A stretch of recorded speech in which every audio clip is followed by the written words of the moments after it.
Hello friends, Unit 2 Phosphorus Sulfur Nitrogen Industries.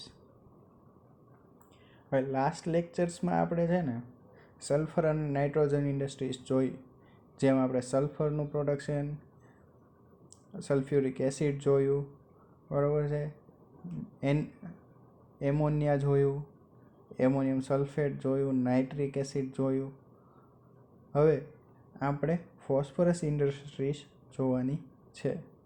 Phosphorus ઇન્ડસ્ટ્રીઝમાં આપણે mainly phosphoric acid અને phosphorus પેન્ટોક્સાઇડ જોવાનું છે.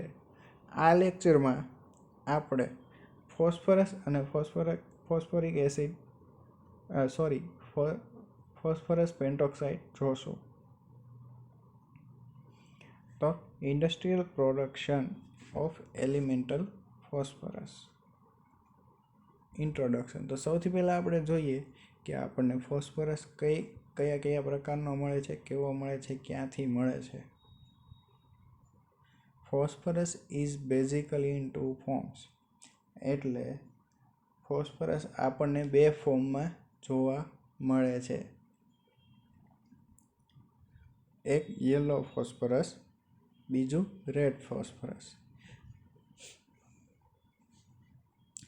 યલો ફોસ્ફરસની આપણે પ્રોપર્ટીઝ જોઈએ તો molecular weight 123.9, melting point 44 degree Celsius, boiling point 280 degree Celsius, ignites spontaneously in air. એટલે કે હવા સાથે જેવો એનો કોન્ટેક્ટ થાય એર સાથે, તરત જ એ સળગી ઉઠે છે. કેમ આપણે સોડિયમ હોય છે, સોડિયમ કેમ હવામાં રાખતા તરત જ એ સળગી ઉઠે છે, સેમ એ રીતે ફોસ્ફરસ પણ હવામાં રાખતા તરત જ સળગી ઉઠે છે. હવે must be stored under water. Under water શા માટે? કે એ હવાની સાથે કોન્ટેક્ટ ના કરી શકે, માટે ફોસ્ફરસને આપણે અંડર વોટર સ્ટોર કરીએ છીએ. possesses disagreeable odor with extreme toxicity. એટલે કે ખૂબ જ ખરાબ આની વાસ હોય છે. ઓર્ડર એટલે વાસ. વિથ એક્સ્ટ્રીમ ટોક્સિસિટી એટલે ટોક્સિક હોય છે, ઝેરી. રેડ ફોસ્ફરસ, એનો મોલેક્યુલર વેઇટ તો સેમ જ હોય, બરોબર છે, 123.9. Red ફોસ્ફરસનું melting point 539 degree Celsius છે. Formed by heating yellow phosphorus to give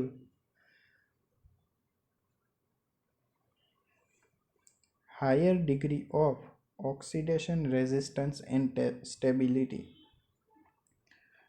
red phosphorus આપણને કેવી રીતે મળે છે? તો કે યલો ફોસ્ફરસ જે હોય એને હીટ કરીને to give higher degree of oxidation resistance and stability. એટલે કે ઓક્સિડેશન પ્રત્યે ખૂબ જ હાઈ રેઝિસ્ટન્સ મેળવવા માટે અને સ્ટેબિલિટી મેળવવા માટે આપણે રેડ ફોસ્ફરસ બનાવીએ છીએ. Industrial production of phosphorus.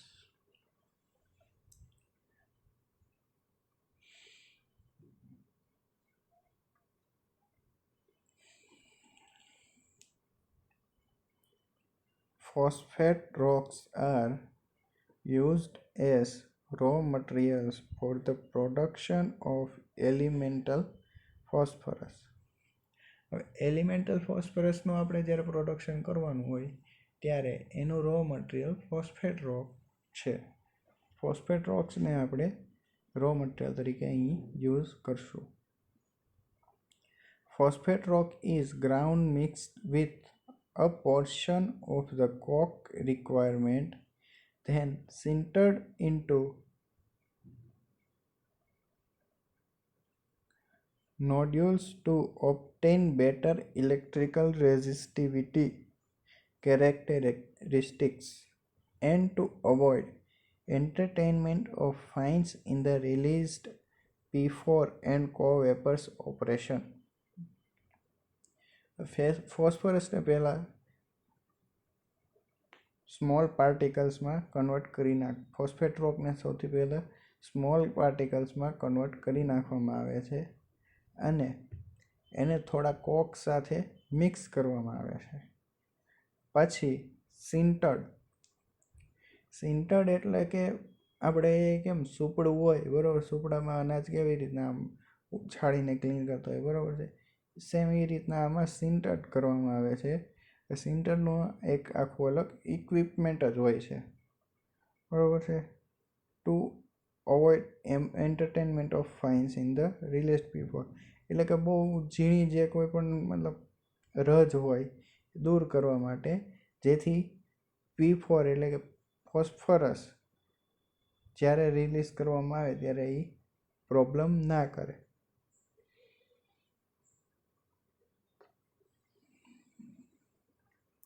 Coke, breeze and sand are mixed in controlled quantities based on phosphate rock analysis.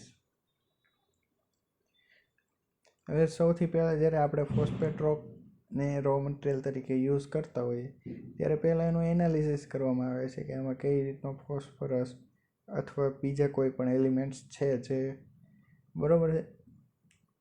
એટલા માટે એ એનાલિસિસ પરથી આપણે આમાં નક્કી કરવાનું કે કોક બ્રીઝ અને સેન્ડ કેટલી આમાં મિક્સ કરવી. કોક બ્રીઝ એટલે શું? Relatively small particles produced in the cooking of call.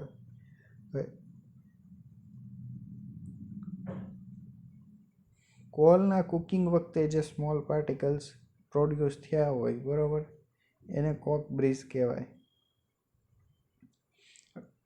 Coke breeze એક પ્રકારની આમ રાખ જેવું જ થયું એવું આપણે સમજી શકાય. અને સેન્ડ એટલે રેતી.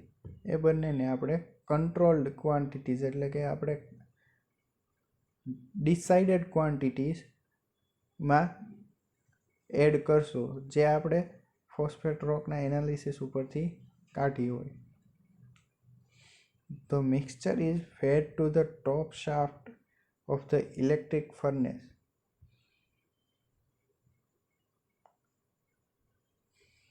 આપણી જે ઇલેક્ટ્રિક ફર્નેસ છે એના ઉપરના ભાગથી આપણે મિક્સચર ઇન્ટ્રોડ્યુસ કરશું. Electric furnace is 250 to 300 volt AC 3-phase design with power fed to 100 to 15 cm diameter carbon electrodes on each phase.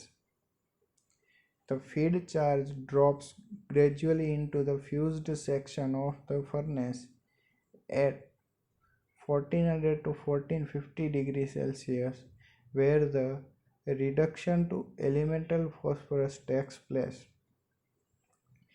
આપણી આ જે ફર્નેસ છે ઇલેક્ટ્રિક ફર્નેસ 250 થી 300 વોલ્ટની એસી 3-phase ડિઝાઇન છે બરાબર. 3 ફેઝની અલ્ટરનેટિંગ કરંટવાળી 250 થી 300 વોલ્ટની આ ફર્નેસ છે, જેનો પાવર આપણે 100 થી 150 સેન્ટીમીટરના ડાયામીટરવાળા કાર્બનના ઇલેક્ટ્રોડ્સ 3 ફેઝ છે બરાબર, એના ત્રણે ફેઝને આપણે કાર્બનના ઇલેક્ટ્રોડમાં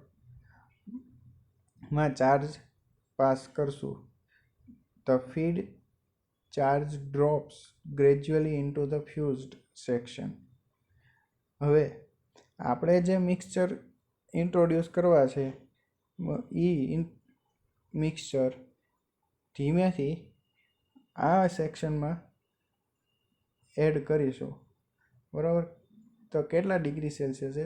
400 થી 1450 ડિગ્રી સેલ્સિયસ છે, જ્યાં આપણે રિડક્શન થશે અને આપણને એલિમેન્ટલ ફોસ્ફરસ મળશે. The furnace is kept under slightly vacuum by fans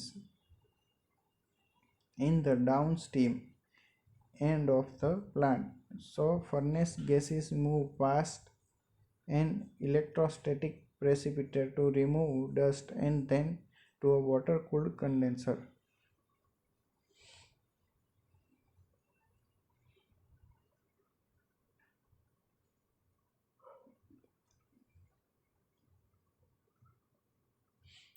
હવે આપણી જે આ ફર્નેસ છે એને ફેન્સ દ્વારા સહેજ વેક્યુમ ક્રિએટ કરેલી રાખવામાં આવે છે, બરાબર છે. સો ફર્નેસ ગેસીસ મૂવ પાસ્ટ, એટલે કે આપણા જે ગેસીસ ક્રિએટ થતા હોય એ નીકળી જાય ઇલેક્ટ્રોસ્ટેટિક પ્રેસિપિટેટર ટુ રિમૂવ ડસ્ટ, અને ઇલેક્ટ્રોસ્ટેટિક પ્રેસિપિટેટર હોય છે એનાથી ડસ્ટ રિમૂવ થઈ જાય છે, અને પછી એને કન્ડેન્સરમાં કૂલ કરી નાખવામાં આવે છે.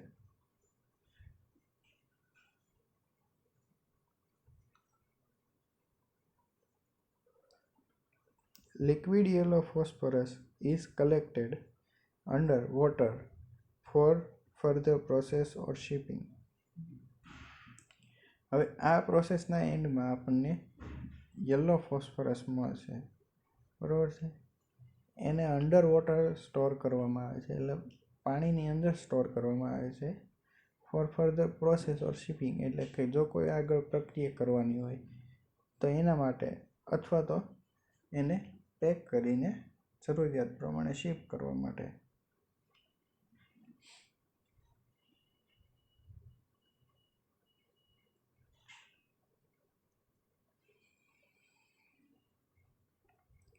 Flow sheet diagram of industrial production of phosphorus.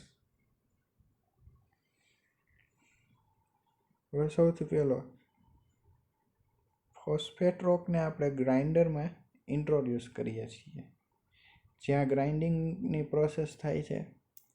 હવે ગ્રાઇન્ડરમાંથી જે પાર્ટિકલ્સ મળે છે એને આપણે સિન્ટરમાં ઇન્ટ્રોડ્યુસ કરીએ છીએ.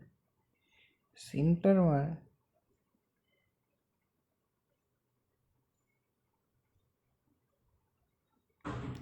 એર બ્લો કરવામાં આવે છે, જેનાથી ફાઇન્સ નીકળી જાય છે, અને આપણું જે મેઇન જે ગ્રાઇન્ડેડ પ્રોડક્ટ છે એ સ્ક્રીન પર લાવવામાં આવે. સ્ક્રીન એટલે કે જાળી, આપણે કેમ ચાઈનો હોય એમાં જે રીતની જાળી હોય એવી જાળી એટલે સ્ક્રીન. સ્ક્રીનમાંથી સ્ક્રીનિંગ કરીને એને રોક બ્રિજ અને સેન્ડ સાથે મિક્સ કરવામાં આવે છે, બરાબર છે. એ મિક્સ કરીને આપણે એને ઇલેક્ટ્રિક ફર્નેસમાં લઈએ છીએ. ઇલેક્ટ્રિક ફર્નેસ જો કેવી છે, 250 થી 300 વોલ્ટની 3 ફેઝ અને એસી પાવરની છે, ઓલ્ટરનેટિક કરે. એમાં આપણે ઇન્ટ્રોડ્યુસ કરીએ એટલે 1400 ડિગ્રી સેલ્સિયસના તાપમાને એમાં રિએક્શન થાય છે, બરાબર. અને નીચે જે મળે છે કદડો, મતલબ કે સ્લેગ, બરાબર, એ રિમૂવ કરી નાખીએ છીએ નીચેથી, અને ઉપરનો આપણે જે રિએક્શન મિક્સચર છે, બરાબર, એને આપણે કન્ડેન્સરમાં અને ક્લીનરમાં લઈએ છીએ, બરાબર છે. એ કન્ડેન્સ થઈને આપણને યલો ફોસ્ફેટ મળે છે. યલો ફોસ્ફેટને આપણે છે ને પાણીમાં સ્ટોર કરીએ છીએ. પાણીમાં શા માટે? કારણ કે એ હવાની હાજરીમાં રિએક્ટ કરીને સળગી ઉઠે છે. આ યલો ફોસ્ફેટને જો આપણે રેડ ફોસ્ફેટ જોતો હોય તો યલો ફોસ્ફેટને આપણે કન્ડેન્સરમાં લઈએ છીએ, બરાબર, રિફ્લેક્ટ કન્ડેન્સરમાં, જેમાં આપણે હીટ આપીને એને રેડ ફોસ્ફેટમાં કન્વર્ટ કરીએ છીએ, બરાબર છે. હવે જે આ રિએક્ટેડ માસ હોય એને આપણે ગ્રાઇન્ડરમાં લઈએ છીએ વિથ Na2CO3. Na2CO3 સાથે એને એડ કરીને પછી એમાં પાણી એડ કરવામાં આવે છે. પાણી એડ કરીને એને મિક્સ કરવામાં આવે છે, જ્યાં આપણું રિએક્શન થાય છે, બરાબર છે. હવે જે વેસ્ટ સોલ્યુશન હોય એને ડિકાન્ટ કરી નાખવામાં આવે છે, અને પછી જે આપણો રેડ ફોસ્ફેટ બન્યો છે એ ડ્રાયરમાં લેવામાં આવે છે. ડ્રાયરમાંથી એને પેક કરી નાખવામાં આવે છે.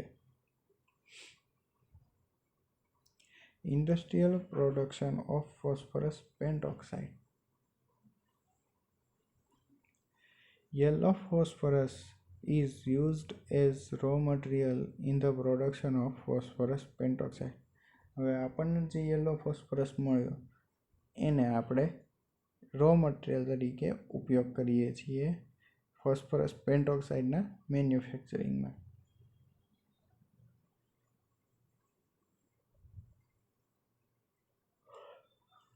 First of all, phosphorus is introduced in the combustion chamber and introduced dry air from silica gel. હવે સૌથી પહેલાં જે યલો ફોસ્ફરસ મળ્યો એને આપણે કમ્બસ્શન ચેમ્બરમાં લઈએ છીએ, બરાબર છે, જ્યાં કમ્બશન ટેક્સ પ્લેસ અને ડ્રાય એર એટલે સિલિકા જેલમાંથી એર પાસ કરીને ડ્રાય એર આપણે કમ્બશન ચેમ્બરમાં લઈએ છીએ. સિલિકા જેલ એ આપણી જે એર હોય એને ડ્રાય કરવાનું કામ કરે છે. Then whole reaction mass is introduced to the fluid bed condenser where CO is liberated from the top. આપણું આ જે આખું રિએક્શન માસ છે એને ફ્લુઇડ બેડ કન્ડેન્સરમાં લઈએ છીએ, બરાબર, જ્યાં કન્ડેન્સેશન થાય છે અને જ્યાંથી કાર્બન મોનોક્સાઇડ ટોપમાંથી લિબરેટ થઈ જાય છે. And phosphorus pentoxide is obtained as a final product. હવે આ જે આપણે ફ્લુઇડ બેડ કન્ડેન્સર છે એમાં નીચેથી આપણને ફોસ્ફરસ પેન્ટોક્સાઇડ ફાઇનલ પ્રોડક્ટ તરીકે મળી જાય છે. Flowsheet diagram of industrial production of phosphorus pentoxide. Yellow ફોસ્ફરસને આપણે કમ્બશન ચેમ્બરમાં લઈશું, બરાબર છે. એમાં આપણે ડ્રાય એર પાસ કરશું વિયા સિલિકા જેલ. હવે જો આ રિએક્શન થઈ જાય એને પછી આપણે એને ફ્લુઇડ બેડ કન્ડેન્સરમાં લેશું, જે કન્ડેન્સેશન પ્રોસેસ થાય, બરાબર, એના દ્વારા CO કાર્બન મોનોક્સાઇડ ઉપરથી લિબરેટ થઈ જાય છે અને આપણને ફોસ્ફરસ પેન્ટોક્સાઇડ પ્રોડક્ટ તરીકે મળી જાય છે, બરાબર છે. આ આપણો ફોસ્ફરસનું આખું ફોસ્ફરસ તેમજ ફોસ્ફરસ પેન્ટોક્સાઇડનું આખું ઇન્ડસ્ટ્રીયલ પ્રોડક્શન થઈ ગયું, બરાબર. Thank you.